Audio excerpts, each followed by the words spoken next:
Bonjour fidèles téléspectateurs de Born Samba TV partout dans le monde. Bozolanda Bisso à travers votre chaîne YouTube Born Samba TV Oboza Ebele to sengi bino bo s'abonner Ebele na kata chaîne Nabino Born Samba TV to pesa bino ba news ya ba nouvelle news sur les kanakati mboka na biso Congo en République démocratique du Congo sur le plan musical, sur le plan politique, sur le plan artistique, sur tout le plan, sur le plan sportif to beta masolo tout na kati ya chaîne Nabiso Born Samba TV. C'est simple pour s'abonner au keka la rouge on cliquer et puis au kenangonga pour ba nouvelle news ya Born Samba TV. Merci na confiance au Sala Bisso, bato news bazana di banda ya mboka na Canada, na France, na Belgique, na États-Unis, na Angleterre, partout en Australie, na Hollande, na Autriche, boza ebele bozolanda biso na katia chaîne na bino to ça na André Awa. Le tour sur la solo Italie adoration, le tour sur la solo Italie louange, le solo Italie musique. Après confinement, ba musicien va vivre comment? Marambo salami ebele par rapport à musique. To betel sur la musique sans tabou, tu relèves la marambo belé na kata musique et puis tu relèves la paix l'homme tu yamba na kata tonga lelo le frère Sam Wazali président il y a orchestre vase d'honneur, c'est très important à zapper na studio à zapper ba projet belazo beta ba acoustique. Pourquoi changer système? Tu relèves la tout sauf rien boza et belé bozo na biso boza la brancher toujours na émission na bino au bozo na kata Born Samba TV. C'est très important l'adoration. Où est la place de l'adoration dans la musique chrétienne? Et puis tu relèves la dérapage belé aux dans la musique dite chrétienne par rapport à la générique, par rapport au combat batou, par rapport à comportement, par rapport à la réalisation de clip et comme la extravagance tu mets un peu comme le belango dans des conabiso Sam Mbavu Wazali visionnaire puis président orchestre vase d'honneur. Merci na Trésor Samba Wazon Nabison Angleterre. Merci na Bobo Bouto. Merci na maman Lydie Litanda, la femme légitime de Bobo Bouto. Pourquoi pas na pasteur Nadine Sombo. Papa nono diango bozolanda biso bisikanyonso mais le temps tozoa ndeko na biso invité to kota to solo la makambo ebele o etali musique sur tout le plan pendant moment ya confinement. C'est parti. Katika shida baba uko uwezo kimbilio langu Mungu usiniache Mungu wa mapendo baba uko ushindi pokea sifa kwako Bwana. Katika shida baba uko uwezo kimbilio langu Mungu usiniache Mungu wa mapendo baba uko ushindi pokea sifa kwako Bwana Mungu wa mapendo. Baba namuna gani wewe Baba namuna gani wewe Baba namuna gani wewe. Bonjour frère Samba frère Sambav. Tobenga yo président, tobenga yo frère, tobenga yo chantre, tobenga évangéliste, tobenga nani pose à la l'aise. Nyon sans benga à l'aise. Bonjour papa Brown. Mikolo Belé, tu sais plus ce que mon ayo pendant période de Covid-19, tu sais 4 mois tout le monde a raté. Bonne santé. Santé zamala munzamba zobatela. OK. Bazola na biso partout dans le monde entier, na États-Unis, na Canada, na France, na Belgique et puis à Kinshasa na radio télé puissance. Toti ko passé tout dans moment moko ya confinement. Covid-19 oye ko frappé mon mobimba toujours étant que homme de Dieu étant que chanteur de l'Éternel l'éternel nous ça la maladie oyo est-ce qu'ils allaient punition en Zambé tous ça maladie moko normal pendant moment tu vandi à confinement na bandaku frère Sambavu pendant moment oyo eza moment ya interpellation mutu a c'est à tala non denga bane ko tambola et à comprendre parce que zali fléau et frappé monde mobimba. Oh, des fois, qui même en Afrique, ils ont plus pire, mais ils ont plus pire, mais quand même ils allient. Tous à la vigilance sur le plan spirituel, n'a pas plan nyonso sur tout le plan dont tous à la vigilance et puis biso ba chrétien vraiment tous à la vraiment na temps ya méditer parole de Dieu pour la cause on soit pas ensemble parce que ce sont des moments où il y a quand même après un siècle et puis ils ont apporté message pour na ko keba le lenga ko tambola na biso le lenga otam sambo cannabis le lenga ko sa makamu na biso parce que tous ont influencé masse tous ali leader d'opinion donc to meka ko bong sanzela na biso yoza malamu to ben ko bong sanzela na biso yoza malamu pendant la période de confinement au vivre en dernier temps que chanteur est-ce que vous inspiration si ka banzemba sekeye to vande no kaka au vande no kaka pendant 4 mois au Saint-Lorté. Oui, pendant un moment oyo moi temps repos pezalaki mais ezalaki complètement parce que esengaki kotravailler chaque fois qu'il le faut, bien sûr en respectant les règles et barrières, donc et permettre biso pe to contempler grandeur ya nzambe na biso net nzembo moto zemba règne ezali kosenga ete akonza likolo na nyonso azwa lokumu akonza likolo na nyonso po ete ye nde azali likolo na nyonso de malade ekoya erégner nango pour une année 2 ans ekei mais ye azo régner libela na libela donc inspiration mpe ezwami kati wana et puis tozo continuer kokumisa nzambe inspiration ezwami kati wana bazo continuer kokumisa nzambe mais pendant la période de confinement est-ce que emanke bino barépétition emanke bino baprestation emanke bino baorganisation qu'est-ce que emankaki otongo ovai na ndako bi nga aza musicien nasalaka bo mais eloko nini emanke pendant la période de confinement? Bon, il manquait beaucoup plus les communion na peuple de Dieu parce que tant que yembaka ezaka malam mingi na ba culte na ba activité tozo yemba tozo kumisa nzambe ensemble na ba nekonyoso ba yokaka na radio ba talaka na télé tozaka ensemble mais ces moments là pour le moment ils en ont possibilité. Bon, en dehors de ça je pense que quand même tozo travailler même si ça régulièrement et puis il y a des émissions que tozo sala ba répétition pe tozo sala toujours na moi à distance ils ont vraiment ndenge sengela quitté mais toujours travailler quand même donc communion na peuple de Dieu en des ananoté communion na peuple de Dieu en ananoté mais to kota siko au Italio frère Sam Mbavu pendant moment oyo au stopaki mais tout monde a changé style a changé système il y a travail na yo au comme plus na ba acoustique pourquoi? Bon to comme na ba acoustique parce que déjà tout ça là on banda kala. Et c'est un moyen aussi à atteindre le peuple de Dieu, un moyen aussi à ça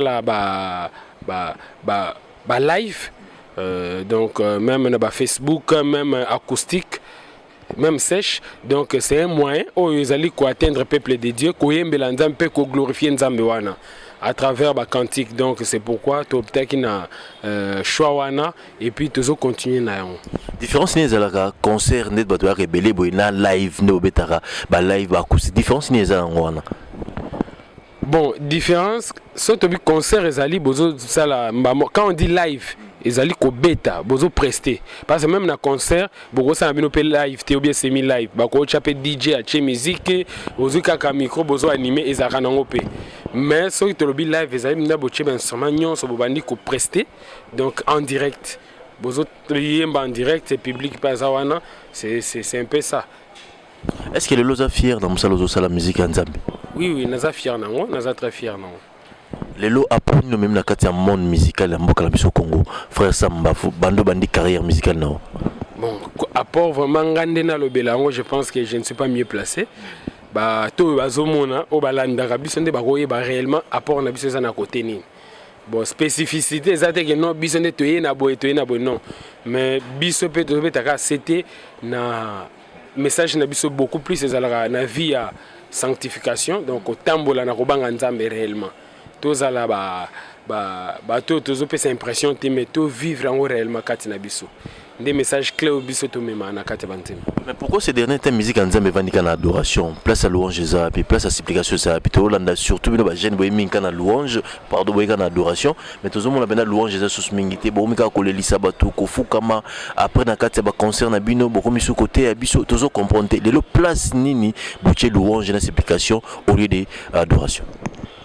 Bon côté na kati nzembo ko fukama eza problème te. Le problème est ali ndenge bomemeli activité parce que ça activité mso boko sa soirée d'adoration wana senga vraiment ko tana profondeur ko bondela ko fukama ko adorer nzambe wana parce que tango zo adorer moni biso to na mboka moko déjà ko batu ba yebi bien ko adorer ezala mutazo sambela ta bi non il faut kumisa mutu tel tango zo kumisa ye azo sa quelque chose siko nzambe alingaka adoration ezala exclusivité na ye. Alors c'est pourquoi tu n'as pas de na mozindo wana. Mais quand tu as adoration quelque part et même à biso pe na dimension msusu. Parce que tant au côté au adorer lobi o ya zaliti ainsi de suite après un moment et on sengo bando kumisai. Bandi koloba ba bien fait nae au côté ba moi déjà na louange. Donc ba sujet za kebele belé mais to regrouper quand na terme adoration parce que esengeli to sala nyonso pona lokumu nae pona kokumisae pona kosanjolae. Donc, on adore qui? Bah, adore Kanani. on adore le Dieu puissant. Est-ce que dans la musique na Yoko Mbappé, Bina dans sa millionnaire et au moment ba combat autour na la musique pour on adore les dieux puissants. Mais est-ce que dans la musique un adorateur comme Yozawana, chanteur de l'Éternel, au combat combat autour na place ensemble? Non, non, pas du tout. Parce que c'est un Dieu jaloux. Oh, il y a une exclusivité. Il y a le koum. Donc, on est allé malamoté. Ils ont malamoté. Mais Lelo, est-ce que la façon, il faut absolument comparaison, moi, que Bandoro, on a porté belé, on a peut-être va poser une question. Mais Lelo, le clip, on a vu des leaks. Monsieur chrétien Lelo, na frère Patrice Akala, na Deningo Ndakala, na Matusa Mola Kala. Différence c'est makasi. Beaucoup na vie des leaks makasi ya clip na bino ya conception na bino, bonzambe vraiment za makasi. Surtout kangi karason, différence c'est manzema wata mokilisate. Dit à quoi? Est-ce que la musique a évolué? Technologie a évolué? Conception a évolué? Est-ce que l'inspiration a évolué? Toute musique est à moko. Na époque ya Lelo, image zoloba beaucoup plus, surtout image à qualité aussi. Et puis na sepela mingi na ba musicien et belé, ba chrétien surtout mona ya libanda, ezaratan azo beta histoire. Ya Bible na clip na eso kangi so oko comprendre l'histoire ba de Tisuka. De là, on est d'accord avec ça. Mais par rapport à la Kisandeng Nzamba Pambolio, Tokolobela, bien ayo, là je ne suis pas d'accord avec ça. Donc il faut tout ça là vraiment attention, le message que vous apporter parce que Nzamba lingaka lokumu ezonge pa ina. So na clip to comme la Kisandeng tozali ya kopambwama, ndenge to bonga na vie eza malamu te. Là où je peux être d'accord, ezali soki nzembo, eza na thème wana. Par exemple, la Kisandeng Nzamba zwakio, ndenga pambolio, ndengo zalaki OK na réussite. So ko zobeta histoire na nzembo zo concorder na message, il y a pas de problème. Mais so eza pona komi lakisa, to ko lakisa ba bien, wana eza malamu te. Wana eza malamu te. Merci Bozé Belé Bozolanda biso partout dans le monde entier. Donc toza en direct na radio télé puissance na RTP directement toza pe na Bon Samba TV au botala biso partout dans le monde entier. Merci na ba partenaire na biso na Trésor Samba depuis Angleterre. Merci na Bobo Boto et sa femme Lydie Ditanda na Belgique. Papa Nono Diang na Canada, Boza et Belé Bozolanda biso, Deborah Mazo na Suisse, Bolobi tout biso frère Sam Toy Bano Mambo eza na kati adoration. Mais Lelo, est-ce que vous allez fier que vous allez musicien chrétien? Oui, oui, je suis fier de ça. Et ça mission moro noble. Ezali na ba exigence nango mais ce que ozali kolandela ngo ozano à l'aise. Point de vue nous anini to constant biso to sali le to zomona ba vidéo sex tape belé ya ba musicien bande ko to tanga komboté.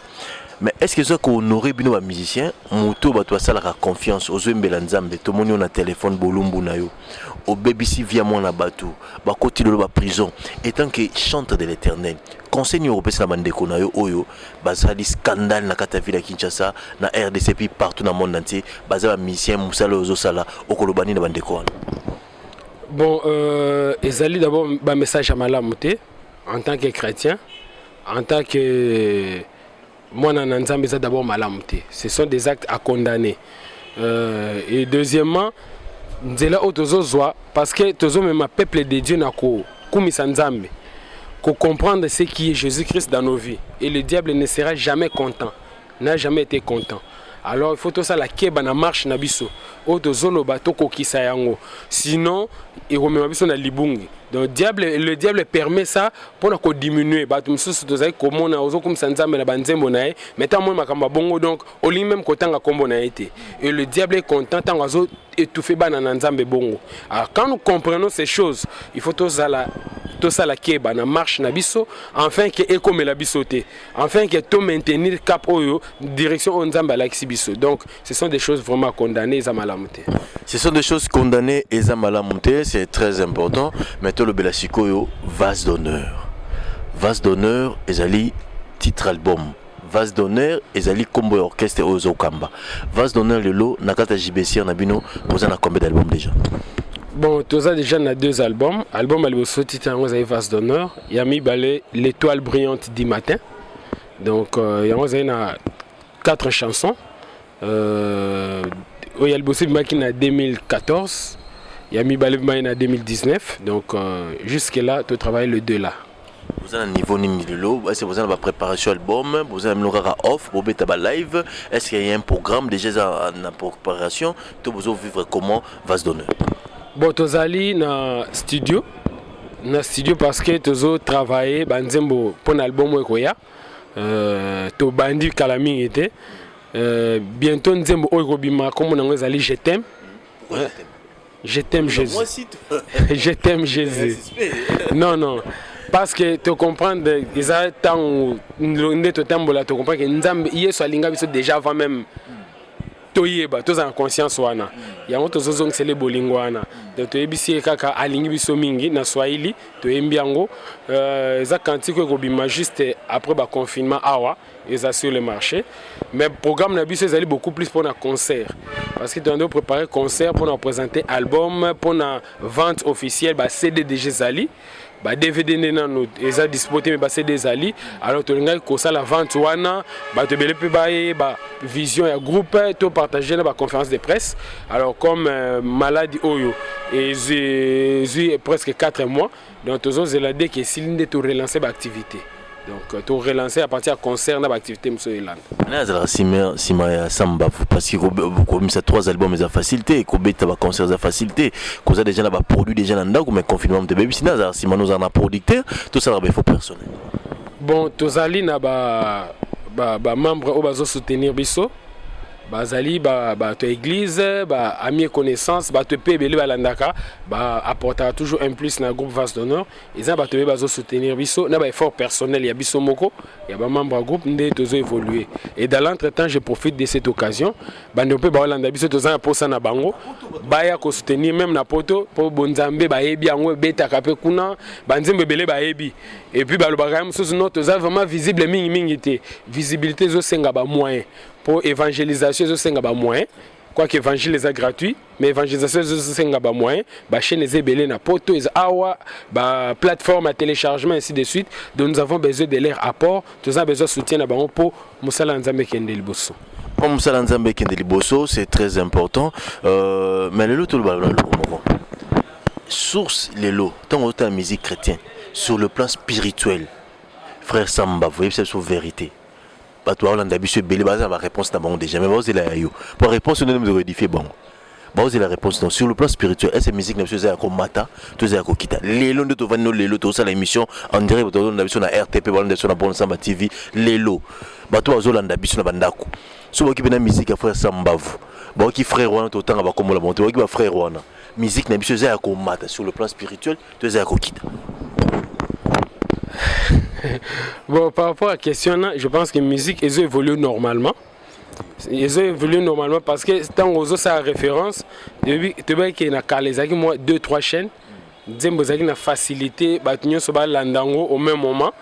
Mais aujourd'hui, ce n'est pas le cas pour les chaînes, il y a plus de 200 chaînes. Ok, on a TNT, la chaîne na Blue Sat, na Canal Sat, ainsi de suite. Donc, la chaîne est belée, même na la plateforme à téléchargement. Alors, pour atteindre la à la fois, des fois c'est difficile. Mais ce qui est vrai, le message est là. Nous avons inspiré Oyaye Bazali, vrai Bazali, Bazo Sam Salabien Zali. Musique peut évoluer normalement. Mais après la musique, nous sommes embrayés na kat. Ozo un message à contre nature. C'est pourquoi il faut totalement un discernement. Parce que la musique, nous sommes bêta. Le peuple de Dieu a édifié et le diable n'est pas content. À côté de il faut pour embrouiller les gens. Et vous voyez comme tout a déjà au besoin est-ce que ça réellement un côté. Et des fois on est découragé. Donc nous avons interpellé le peuple de Dieu, tous se découragé, mais tous en a discernement. Il y a quoi il y a bien, il y a quoi ça la différence, il y a faux, n'est vrai. Donc il faut permettre de surtout qu'il bosse. Mais musique est ça. Non, Kolongwa peut-être ça la au moins succès même diable tant wazala qui pembenya Nzambe. Donc il faisait la musique, musique mais makambo belé mais makalokumu et mais maka orgueil ainsi de suite. Donc ce que on a beaucoup habité au chité. Et puis on s'est retrouvé que ça trop tard. Donc et là ils ont beaucoup plus important, ils allaient comprendre. Message auto comme mais pas pour Nzambe na biso to me on ndenge sengeli donc tant musique est bête na beaucoup plus na d'abord message parce que la qualité à studio banzembe bele bête na qualité studio bien té et c'est ma clip bien té mais un impact et un message aux na kati wana et message et le biso source d'inspiration. bon nzembo mosusu okozwa na inspiration ailleurs oyo komona makambo nzambe okosentir encore que oza na place nango te donc elo ozo compter ezali source ya inspiration ezali wapi nzembo no eza tiré na verset nini donc c'est le message clé oyo ya les gens kati ya nzembo nde kofungola makambo nyonso de c'est là qu'on juge les cantes. Mais le mot est très important. Nzembo est source d'inspiration. Est-ce que chrétien a ressemble à nzembo va côté que nzembo pas parole? Bon, nanga nazaka d'accord nango te parce que tant ozosomba nzembo pas parolier oyebi source d'inspiration na été obi lolenga créer ki nzembo ngo te ba malo même so pasaki nzembo ya mwasi na ye a changer ka maloba pona mbongo et on va les sentir donc et ko pesa yo penda difficulté même si oyembi yango bien olambi yango bien mais difficulté aux apo source nango eza mususu tant ozo bonde les ont invoquer nzambe wana muto ba invoquer ki na source o apesa ki inspiration akoya na kati ya banzembo wana et ko permettre le peuple déjà à vraiment édifier. Mais pourquoi il m'a banzembo no minga na Swahili ozaka Swahili tenemba kana Swahili te na kushuku j'étais un peu aussi mauvais dans le Swahili la vase donner nzembo Swahili les amis et toi libérer nzembo Swahili les amis ah puis nzembo Swahili les amis non bon c'est to comme nzambe na balang nyos c'est vrai que naza mutalwa laba donc naza Swahili naza pena facilité on a na Swahili mais l'album na biso tu as mis deux nzembo kana Swahili oyo ezali ba quelques paroles en Swahili ezapengana na composant côté c'est une sœur tu mbane Maman Pauline a composé na Swahili, a bien open na Swahili une partie et puis une partie na Lingala. Donc une inspiration est là qui est donc tout est na balang nyos. Avant de voir clip et puis tu as extrait il y a concert il y a live on décolle sur Samba Vazo Beta bolanda album oyo pour soutenir papa oyo parce que azana source d'inspiration en Nzambe. Vase d'honneur, étoile brillante du matin. Très important dans une chance à quoi album wana ndekozo na biso na États-Unis ndekozo na biso na France ndekozo na biso na Belgique ndekozo na biso na Canada ozana Angola na Afrique d'ici oza partout pardon son album oyo oyoka okoza l'édifier et kokangola yo même musicien TV za radio te tozana na joueur te tozana politicien te mais tozana chanteur de l'Éternel alaxa de quoi il est capable pour la batune soiseau que bazolanda biso live à Mbela Bisso, Oyemoura proposé pendant ça la plaisir na battu sur la Bisso partout dans le monde entier. On propose zoni. Bokono nini ya yolonga kate problème nini ya yelekela kayo Yesu Masiya yonde monganga monene lokumu kembo ezonga nayo baba wangu mie baba na munaganiwe baba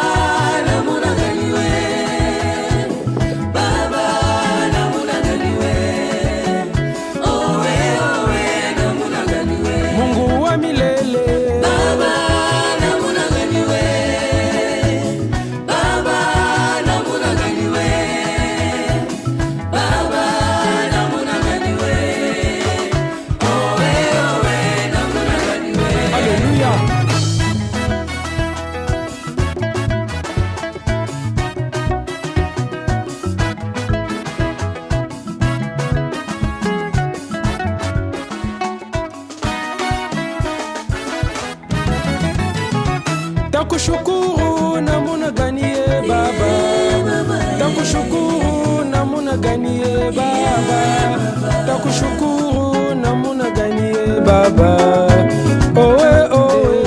Merci Baba Mumbié, Nabi Nzembo c'est le plaisir la maman pasteur Nadine Sombo depuis Angleterre, pourquoi pas bienvenue Mpinga depuis France, Bozon Nabiso et Belé, Trésor Ilonga depuis Paris, Israël Ndinda depuis Grenoble en France, Boza vraiment Belé Bozon Nabiso et Somayaka, Boza Ebélé, l'homme de Dieu, l'homme de feu depuis France, évangile qui aime l'équipe de l'agence car si ton Dieu Maurice les miens, toujours parler sur la musique, c'est très important, la musique est comme la confusion makasi, la musique toujours ébatté qui dit vrai, qui dit faux par rapport à ma composition, place il y a danse, la musique en Zambie ça va bien. Tobo tout temps ba komba misia mokili mais tozo mona so to kangif son danse oyo na oyo frère Sam ezelo komoko. C'est important générique ezala na musique en Zambie. C'est important ba dédicace ezala na musique en Zambie. Ko boaka batu. C'est important na kata musique en Zambie. Bon, nga na trouva ngo importante et puis na za difficulté ya ko boa ba komba batu na kata album parce que na trouva ngo importante pour eza pona ko kumisa Nzambe. Donc totalement ko dédier Nzambe na biso. mais il y a des fois on a raison na bango oza bango na tene bango rigueur te mais nga na trouver place nango te na kati ya banzembo. Par rapport à la danse, chorégraphie est important. Chorégraphie est important. Na place sengeli kobina parce que nzambe oyo ya salelo makambo bien. Même David ba empêcher qui était kobine la nzambe. Des fois ba trouver qui est ridicule mais amona ki moné na nzambe kati na ye. Mais le ça mabe ya kozwa ba danse oyo ezo édifier peuple de Dieu te. Ya copier ba danse ya batu misusu eka ko cheka kana clipo, il faut ka ba chorégraphier kota. Et puis place wana nazo trouver par rapport ba chorégraphe na mboka na biso bazo sala musala bango nazo mo ba sala ngo penza bien te. Parce que bazoka ba même pas de danse, so ba bengo ça chorégraphie, ça ba professionnel. So ba bengo ça chorégraphie, tu peux créer des pas de danse parce que yango ne musala na bango. Mais mingi on a ba ça ba copie ya ba pas de danse. Ba ke ba bini koto les mêmes copies, même na musicien chrétien, ba copie na 4 chansons, na 4 clips différents, au moins ba même pas ils ont revenir. Donc on a bango ça lokola pa wana ndeza na succès tout ça, il faut bina makaka non. En tout cas place wana na zomo ndé baza limité. Musala bango zo salima malamu te. De chaque nzembo za na message na. Soko yé ko beta nzembo musique tel okobina papa na yango. Alors musique nzambe za na ba exigence na. Maintenant responsabilité za na responsable ya groupe wana. Oyo visionnaire. Ndé okopesa pe ba chorégraphie. Okose ba ke danser bina ma bien, mais opesa ba chorégraphie. Otali olobi ke oyote. Mais quand nous les laissons emporter na mondial parce que on se laisse emporter par n'importe quoi et on veut faire consommer le peuple de Dieu n'importe quoi, là c'est pas normal. Donc to bongisa vraiment ba danse na biso to bongisa yango louange ezali koloba na nzambe oyo azali okoba na koyemba même na rythme moko ya tendre douce mais ozoloba maloba louange ezaka nango po louange ezapeka kobina te de za message oza na kati to pekisi kobina te eza bande comme ça nzamba pesa ma don ya kobina mais to bina malamu to zana o message ezali codifier peuple de Dieu et non pas to copier n'importe quoi pour na koya kotika pa nzambe. Louange adoration pesa la réaction na lobi louange ya message parce que tant to ba kimeza ba style ya musique ba slow ezali ba rumba ezali ba soukous ezali ba reggae ezali ba style ya musique. Maintenant message ezali malobo ezo ya koloba eza maloba louange to maloba adoration parce que adorer c'est dire à Dieu ce qu'il est. Louer c'est dire à Dieu ce qu'il a fait, les bienfaits. Alors yango mingi to lobela ba bienfaits tozo bina na yango. Donc c'est deux choses différentes. Mais biso ce que to comment ko lier yango. Tu vois. Alors c'est pourquoi dans le lobby on sala nzembo za na style wana te ya ba soukous te ya sebente mais eza na maloba louange eza na ngope. Donc tout ça la kabati louange eza message kolela na kati nzembo na kati adoration bon ezaka kolela te tu peux adorer Dieu ozo yembo ozo adorer seka parce que mingi ezala ko seka eza kolela ezala to makambo ya ezaka mutu tango azo adorer nzambe azomona grandeur na ye nzambe ana ndenga za pona ye peut-être azaki limité mais moi qui peut pas ba limite na nzambe a briser yango a permettre à atteindre objectif moko boy même temps tozemba takushuko bokononi ya olonga rate ngana mona makambo ebele parce que ba fléau oyo nzamba alongi en pona mboka na biso déjà avant depuis 2019 bokononi ni papa yo olonga rate problème nini ya papa egoki kolekela yo Yesu masi yo nde monganga monene lokumu peke mbozonge pana et il y a des gens oyo bazobika lelo tunyo biki na nini azoyebate mais azaki na corona abiki azoyebate donc Dieu a mis sa main depuis 2019 to continue en 2020 to eba na biso peut-être que corona koya mais to eba ki nzamba anaza koleka ba maladie nyonso et la maladie est venue après à balayer donc parce que tous en a foi katina et nous chantons nous les glorifions donc c'est un cantique de louange aux puissants aux édifiés peuple de Dieu. Mais ce que on va je t'aime mon style je t'aime hein je t'aime mes ali donc nalingaka yo oye bakango ya minakupenda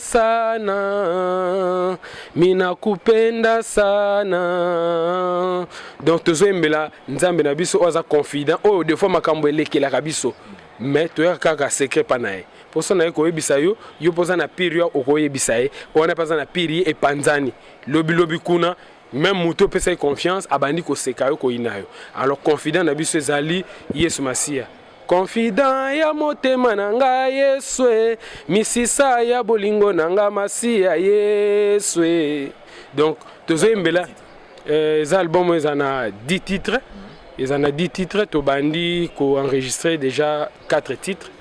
Toza na Nakupenda, ils en a Swahili je t'aime na Swahili Nakupenda, toza na Inonde nos cœurs.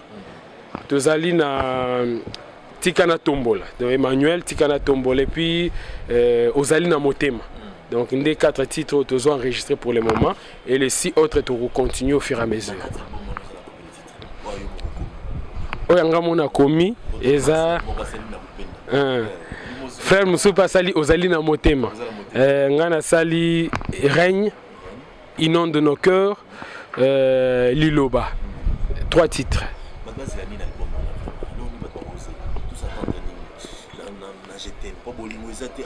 Titre album ça je t'aime te nzembo nde ça je t'aime titre album to pesa non to non to conclure te mais ça non mais to pesa donc na album wana to zolobela mingi le bienfait de Dieu na bomo na biso par rapport à expérience au to vivre parce que même ce que dans la Bible David a betaka expérience il y a une nzambe expérience il y a une nzambe au bet expérience il y a yona ndeko na yote tozo imbela nzambe de faut bet expérience il y a yona nzambe so bet expérience il y a yona nzambe te au bet peu inspiration ainsi de suite mais dans l'album oyo il y a des choses au nzamba saleli biso donc essengel to partager on a bandeko à travers des chansons to komona yango parce que ceux qui la règne donc tout le monde vraiment beaucoup dinaé et ont dominé na nyonso ils ont likolo na nyonso donc ce sont des cantiques comme ça oyo tozo mema oyo kozana kati album oyo ezoya pour que tout partageons le peuple de Dieu to kumisa sous nzambe na biso to kota so en profondeur. Merci avant tous les éléments oyo tinda biso to kabwana tozo tika maloba et pas ya frère Sambavu bandeko nanga potonde bo soutenaka batu bozana ba mbongo na bino bozana ba moyen bolo nango awa po ekobota mboma malamu nzamba pesi source d'inspiration ndeko zo sala musala na ba propre frère na emoko azana soutienté mazana libomo kitoko na kupenda je t'aime soko okipe toi le brin du matin au CPA nango vase d'honneur ko kolobate yango sala ba live azana esprit moko ya qualité azana ba moyen mingte mazo beta ba acoustique so tel ba prestation ne bolanda pe image à concert très propre achaka ba moyen acha sérieux azane le kosombongote mais alingi bo soutenir peut-être muto za na poto oza na Afrique oza pe na Congo yoka message à kopesa par rapport ya makambo za na motema par rapport ya orchestre par rapport ya album to yokae à ça l'appel a kopesa pe ba numéro de téléphone a kopesa pe ba contact na so pe ba dongi ba s'intégrer dans groupe a koloba parce que monsieur totalement ne bolanda biso le lobo na RTP dimanche et puis bolandango partout na ba plateforme na biso na YouTube c'est très important. Frère Sambavu to pesio maloba ta la caméra yango objectif ngana like soka musapi objectif yango na le bana batonyo so balando siko message ozana. Merci peuple de Dieu ozui tant kolanda biso nzamba pambola yo naza frère Sambavu président groupe d'adoration Vase d'honneur tozali kokumisa nzamba objectif na biso zali kokumisa Yesu Masia bisika nyonso pe na ba horizon nyonso mais ndenge tolobaka apesi yo libako ya kutana na biso à travers émission oyo pour apporter un plus na yo nous avons besoin et soutien na bino nous avons besoin ya bino pour apporter un plus na groupe oyo afin que banzembo na biso ebeta mabisika nyonso afin que message de Dieu za na kati album oyo eyo kana bisika nyonso nzamba pamboli biso apambola biso derrière banzembo pour permettre ko pambola biso lisusu davantage donc yo landi biso okoki kobenga biso na numéro na biso eza pe na WhatsApp eza numéro 09 97 80 12 76 09 97 80 12 76 na Facebook okozwa biso na page Vase d'honneur au singulier Vase d'honneur tozawana na chaîne YouTube eza Gava officiel Gavana H Nasuka officiel. De Gava Zali groupe d'adoration Vase d'honneur. Abréviation Gava officiel. Ozoabiso. Vraiment tous disponible. Tous na posa na bino. bandeko nyonso bazali libanda ya mboka na poto na Afrique partout ailleurs na Europe na États-Unis toza na besoin de soutien na bino et apport na bino pour être nzamba za lokumu pour être groupe kende liboso. Donc très bientôt tozala déjà na ba activité après confinement tozo préparer concert, il y a sortie officielle, il y a groupe, il y a album L'étoile brillante du matin, présentation nango et vente et puis tozo la bande bas songa biso poto s'appelle vente na ba plateforme à téléchargement et seulement ndenge sengeli ba nzembo pe kitoko lokola bonzambe shukuru toza yayo ezali pe na chaîne na biso ya YouTube okoyi pe kozwa yango koyoka yango to s'abonner pe massivement kati wana vraiment nzamba apambola bino apambola biso nyonso amen. Merci frère Sambavou. Ba frère Bazali o basela kanzambe. Ba frère Bazali o abanga kanzambe lelo na mboka na biso Congo. Eza pour la publicité te, eza pour la sentiment te. Bobi nga bronzo na bino balikamba solo entre autres frère Sambavou. Très correct, très honnête, soka lobi likamba sala kayango. Oui na ezala oui. C'est très important dans basala nzamba boy. Soko benye na téléphone rozoyer moko. Soko komele na WhatsApp pour répondre yo. Humilité humble, bazo servir nzambe, azo kamba groupe ya ba responsable ba taminene, maza très sérieux, très logique. Et on a 5 na bandeko nyonso bozo na biso bo soutenir ye. A on a Kinshasa, place bozo na biso na Brazzaville, place bozo na biso na Mikili ya Poto, place bozo na biso bisika nyonso, muto soutenir ye yo. Azana message yoka vase d'honneur, yoka étoile du brillant du matin, yoka album eko masika, je t'aime na kupenda ozala désuté na maloba nzambe. Merci na bande kono so célébration confiance na poto boza ebele moto tanga kombola minuzate. Merci na Charlie Boeta ozaki na prise de vie réalisateur. Merci na batu nyonso bo s'abonner massivement na Bonne Samba TV. Merci na confiance bo sala biso. Merci na ba appel, merci na ba message. Merci na bande kopé radio télé puissance parce que bo l'an d'émission sikoyo na radio télé puissance Exode musique, c'est très important pour na lokumu ya nzambe ko adorer papa ko kumise connaître laé na kombo na Jésus-Christ to komina suka frère Mbafo frère Sam plaisir nous a ranini pour na émission to salaka aux asso 4 fois ou 5 fois to ça nos émission à chaque fois to bien rosera toujours d'accord na biso. Merci na sepela d'abord na émission eza émission kitoko ba félicitations d'abord na mukolo émission présentateur na ba concepteur émission na papa Kiziamina mukolo chaîne na bandeko nyonso équipe moko donc ezali émission oyo édifiaka biso et permettre biso to partager des fois muto ayokaki nzembo malamu te à partir ba question na yo azo comprendre un peu en détail ce qu'on voulait dire ezali pe moment te permettre biso to passer message correctement vraiment nzamba pambola bino musale kende so liboso et puis ba idée elle sous ya makasi pour créer makamu sous ya bien belé donc c'est une très bonne émission et puis tous ara vraiment à l'aise na ba question na makamu nyonso nous sommes à l'aise c'est pourquoi à chaque fois que opportunité pesami to hésiter à rater quoi répondre na demande wana merci tukutani mbala ya sima bye.